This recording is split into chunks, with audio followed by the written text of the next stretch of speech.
Assalamualaikum warahmatullahi wabarakatuh. Balik lagi di kajian online. Korupsi Pertamax oplosan Pertamina ini rupanya lebih besar dari perkiraan kita semua. Ya teman-teman, korupsi yang telah terjadi diperkirakan sejak tahun 2018 hingga 2024 telah merugikan pemerintah sebesar 193 triliun. Bahkan angka ini diprediksi teman-teman bisa mencapai 1 triliun atau 1000 triliun jika dibandingkan dengan kerugian yang diderita oleh masyarakat yang mesinnya mungkin rusak akibat penggunaan Pertamax oplosan, dan juga ini perbandingan dari nilai Pertalite yang lebih murah daripada Pertamax tapi dijual dengan harga yang lebih tinggi. Dan memang rakyatlah yang paling dirugikan dari korupsi Pertamax oplosan ini. Besarnya korupsi ini sampai hari ini update terbaru kejaksaan sudah ada 9 petinggi dari ini Pertamina yang sudah ditetapkan sebagai tersangka. Tapi kejaksaan sekali lagi menegaskan ini belum selesai. Masih banyak petinggi-petinggi pemerintah yang mungkin saja terlibat. Salah satunya adalah ex-komisioner Pertamina yaitu Basuki Cahayapurnama atau Ahok. Di sini agak rancu teman-teman, di saat Ahok terang-terangan di sini mempunyai bukti-bukti siapa saja yang melakukan tindak pidana korupsi, tapi kenapa Ahok menunggu sampai kasus ini boom, bukan langsung melaporkannya kepada KPK atau kejaksaan? Dan hal ini yang membuat salah satu pengacara kondang yaitu Bapak Hotman Paris ini speak up, merasa agak aneh kenapa Ahok yang menjabat di posisi tertinggi saat itu komisaris Pertamina, komisaris salah satu petinggi di Pertamina, tidak mengetahui korupsi sebesar ini. Kita juga telah mendengarkan pernyataan-pernyataan dari Ahok yang menyebut bahwa dirinya tidak terlibat. Tetapi kejaksaan tentu tidak bodoh. Kejaksaan di sini akan segera melakukan pemanggilan kepada salah satu petinggi PDIP yaitu Ahok yang mungkin saja teman-teman juga menerima aliran dana dari korupsi Pertamina atau korupsi Pertamax oplosan. Karena teman-teman kalau misalnya ini Ahok ya juga ditetapkan menjadi tersangka, maka ini bakal menambah daftar panjang pejabat-pejabat atau ini petinggi-petinggi PDIP yang berurusan dengan hukum karena tersandal atau terganjal kasus korupsi. Dan saya rasa posisi Ibu Megawati, posisi PDIP bakal makin sulit di pilpres selanjutnya dikarenakan kepercayaan rakyat kepada PDIP makin turun. Hal ini juga pernah terjadi teman-teman ketika dulu Demokrat di akhir-akhir periode SBY mengalami penurunan suara yang sangat signifikan, yang dulu menguasai parlemen dengan berakhir hanya mungkin di 8% atau 9% waktu itu. Dan tentu PDIP juga terancam mengalami nasib yang sama, yang dulu pernah menguasai parlemen hingga 20% lebih tapi di kemarin hanya tinggal 16% dan diprediksi bakal kembali turun jika makin banyak petinggi-petingginya yang terganjal terseret kasus korupsi. Oke teman-teman, kita balik lagi ke tema kita terkait ini keterlibatan dugaan keterlibatan Basuki Cahayapurnama alias Ahok dalam kasus korupsi BBM ya, ini Pertamax oplosan Pertamina. Kita bakal dengar dulu deh ini keterangan ya, pernyataan atau komentar dari Bapak Hotman Paris soal kemungkinan Ahok untuk jadi tersangka baru. Hai kau, jam terbang saya dalam bidang undang-undang PT sudah hampir 40 tahun. Seorang komisaris utama berwenang mendiskors direksi untuk sementara, baru kemudian dibawa ke RUPS. Seorang komisaris berhak melakukan pemeriksaan apabila ada pelanggaran apapun, apalagi kalau ada indikasi pelanggaran mega permainan campur-campur bensin di Pertamina.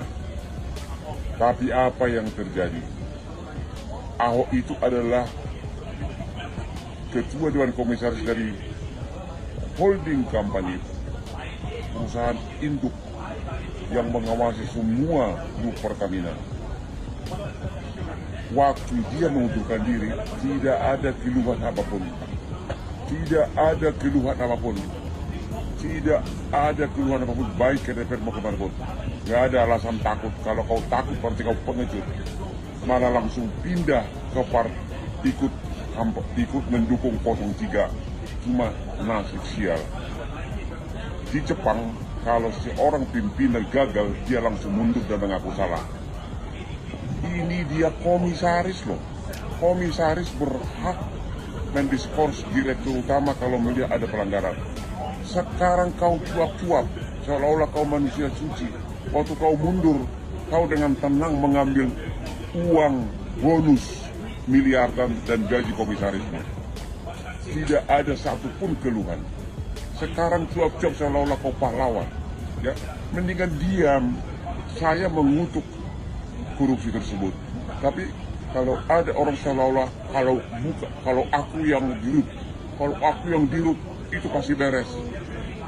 Kewenanganmu malah melebihi dirut. Kau berhak mendiskors, memecat sementara direksi. Maka sekarang jangan cuap-cuap.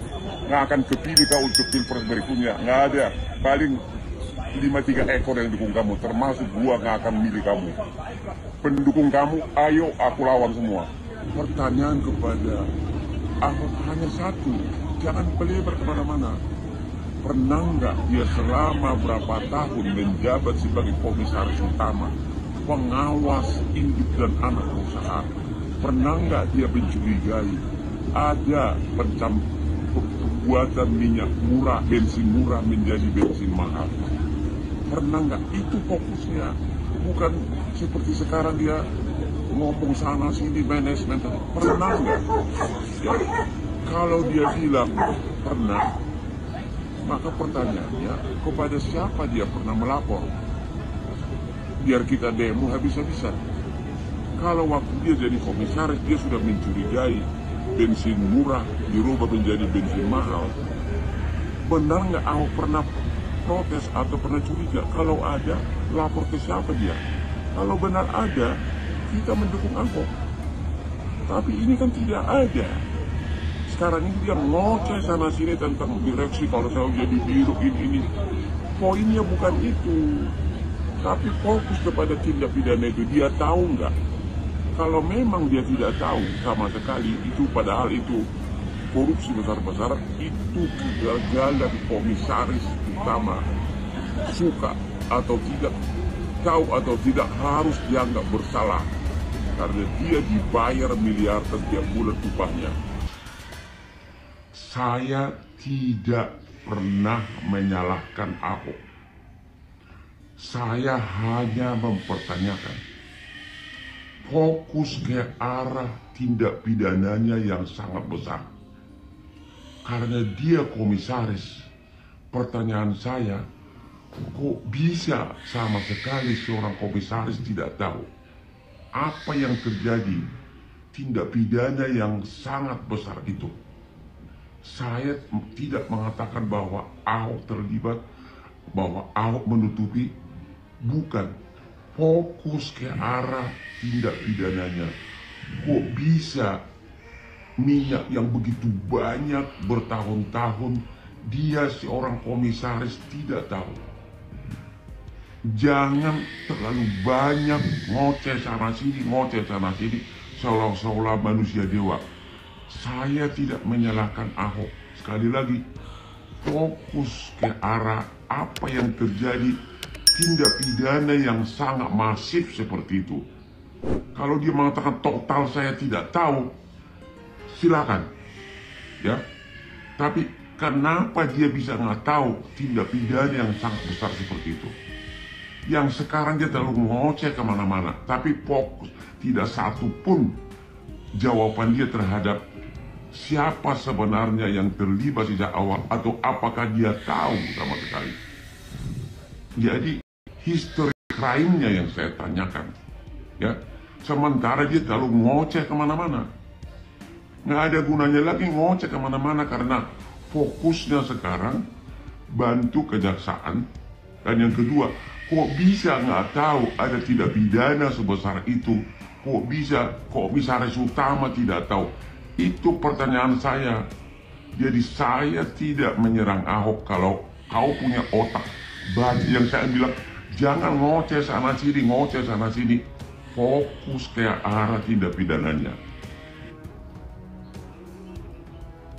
Ya teman-teman, barusan kita telah mendengarkan komentar dari Pak Hotman Paris nih, Bang Hotman, terkait kasus korupsi Pertamina atau BBM Pertamax oplosan yang dilakukan oleh petinggi-petinggi Pertamina Patra Niaga. Di sini teman-teman, Pak Hotman mengomentari soal Ahok yang saat itu menjabat sebagai komisaris utama Pertamina yang tidak bisa melakukan apapun selama dirinya menjabat dari 2019 hingga 2024. Kalau misal kita lihat ini korupsi ini dari Kejaksaan Agung, informasinya dari 2018 hingga 2024, maka hampir selama itu juga teman-teman ini Ahok mengetahui atau tidak mengetahui ya terjadi sebuah skandal besar di balik layar, di belakang dirinya, di belakang meja kerjanya, yang Pak Ahok tidak melakukan tindakan apapun. Dan inilah yang dikomentari oleh Pak Hotman Paris. Kenapa Pak Ahok baru sekarang keluar punya data ini yang korupsi? Kenapa enggak dari dulu saja membuka korupsi ini? Kan kalau misalnya dari dulu korupsi seperti ini dibongkar, maka Indonesia tidak akan dirugikan, rakyat juga tidak akan disengsarakan. Tapi ya miris kenapa baru sekarang setelah jadi oposisi, ini Pak Ahok mulai kritis lagi, mulai keluar lagi. Apakah kata Pak Hotman tadi, Pak Ahok masih sayang untuk menerima bonus komisaris, gaji komisaris, jadi nggak berani untuk speak up. Tapi sekarang setelah jadi oposisi baru berani untuk speak up. Ya teman-teman, mungkin itu teman-teman informasi kita hari ini. Kita bakal terus tunggu update terbaru lainnya dari Kejaksaan. Kapan tanggal pemanggilan Basuki Cahayapurnama atau Ahok ke Kejaksaan untuk diperiksa soal dugaan keterlibatannya dalam korupsi Pertamina BBM Pertamax oplosan. Terima kasih. Assalamualaikum warahmatullahi wabarakatuh.